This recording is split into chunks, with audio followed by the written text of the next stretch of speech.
ketika lagi sakit parah nih mah, terus keluarga juga apalagi orang yang lagi sakitnya parah tuh udah kayaknya udah nggak kuat lagi dah. Apakah tuh diperbolehkan, bro? Ya Allah udah ambil aja deh nyawa saya pengen mati sekarang daripada saya sakit tersiksa. Apa dalam Islam itu boleh seperti itu, Pak? Ya Allah, berikan yang terbaik buat saya. Siapa tahu sakitnya itu menghapus dosa. Coba betul lihat Al-Baqarah 216. Wa sa'an takrahu syai'an wa huwa khairul lakum wa sa'an tuhibbu syai'an wa huwa syarrul lakum wallahu ya'lamu wa antum la ta'lamun.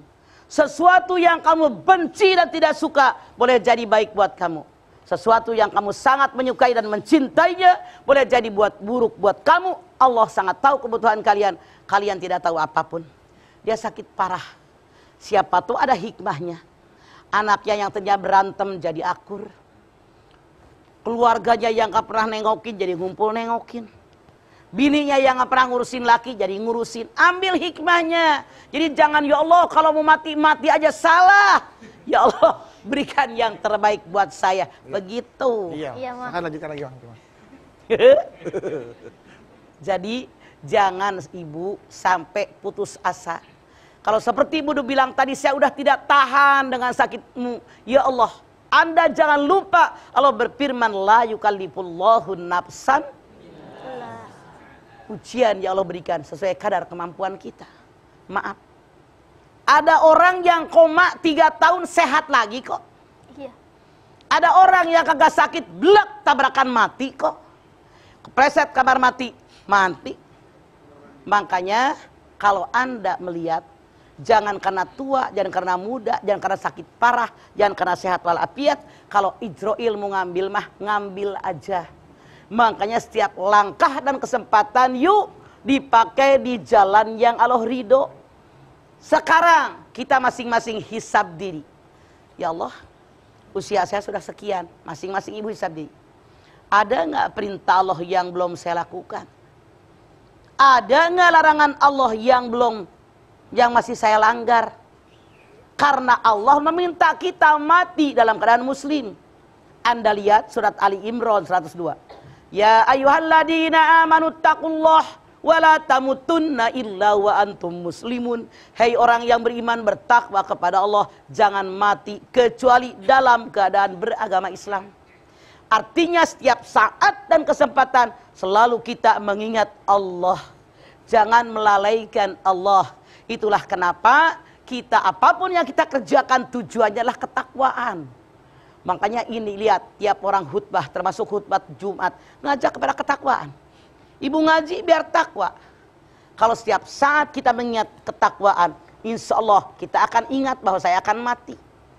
Rasul bersabda, orang yang paling baik orang yang selalu banyak mengingat kematian. Kenapa?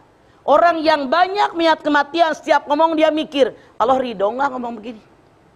Setiap berbuat dia mikir, Allah ridho nggak perbuatan saya?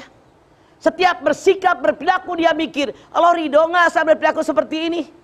Setiap saat menghisap diri, jadi dia bicara hati-hati, berbuat hati-hati, bersikap hati-hati, jangan sampai menyalahi aturan Allah. Luar biasa kematian itu. Kalau orang sudah mati sebetulnya, tiap orang tiap saat mengingat, melihat kematian, betul?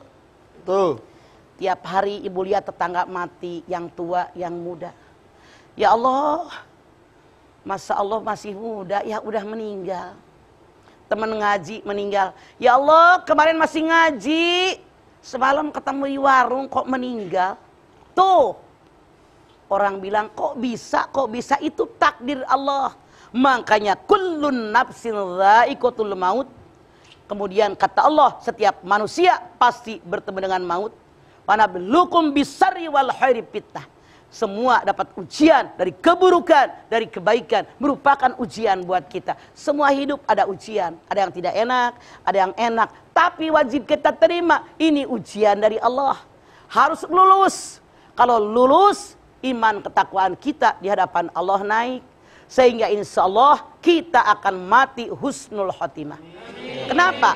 Rasul bersabda, ada orang yang dia melakukan perbuatan baik sehingga jarak dia dengan surga tinggal sehasta, tapi Allah menentukan lain, dia suul khotimah. Ada orang yang melakukan perbuatan buruk sehingga jarak dia dengan neraka tinggal sehasta lagi.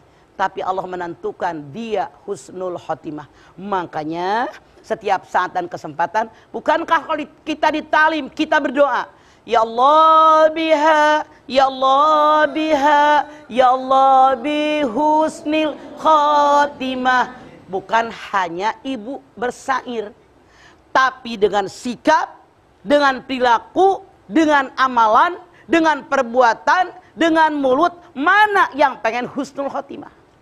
Setiap saat dan kesempatan banyak berzikir. Ya ayyuhalladzina amanu dzkurullaha dzikran katsira wasabbihuhu bukratan wa asila. Al-Ahzab 4142.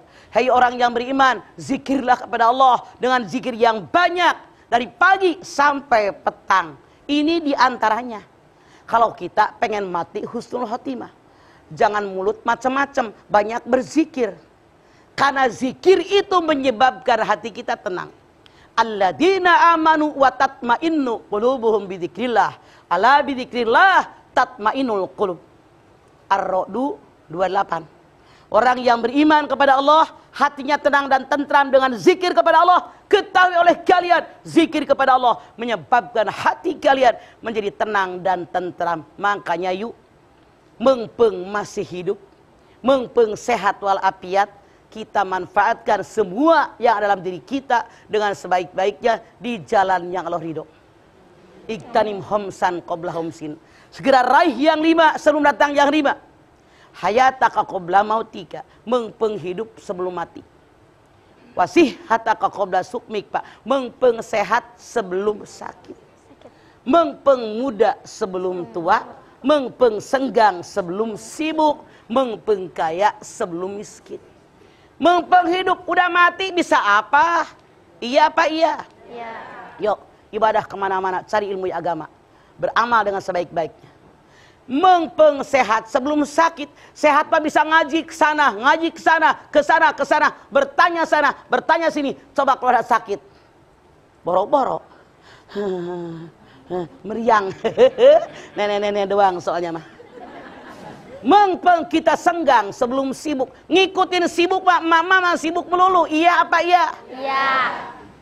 Nah, punya nasi, masak nasi deui, habis sayur, masak sayur deui, piring bersih dipakai makan, kotor deui, cuci deui, baju kotor, cuci deui, terus begitu. Yuk manfaatkan apa yang ada sebelum datangnya yang tidak kita kehendaki, biar kita bisa beramal sebaik-baiknya selama kita masih diberikan umur oleh Allah Subhanahu wa taala. Amin, amin rabbal alamin. Kadang-kadang kita saking nikmatnya ngejalanin kehidupan sampai kita lupa bahwa kita nanti juga bakal mati. Nah, cara agar kita selalu ingat dengan kematian tuh apa sih Mas? Caranya bagaimana Mas? Boleh jawab nanti ya Mas ya? Ya. Jadi juga jamaah juga nanti setelah ini juga dapat kesempatan nih untuk bertanya sama Mama Dede ya. Jadi siapkan pertanyaan seputar kematian. Karena nanti setelah ini jamaah boleh bertanya langsung ke Mama Dede. Tapi setelah ini tetap bersama kami di rumah Mama Dede.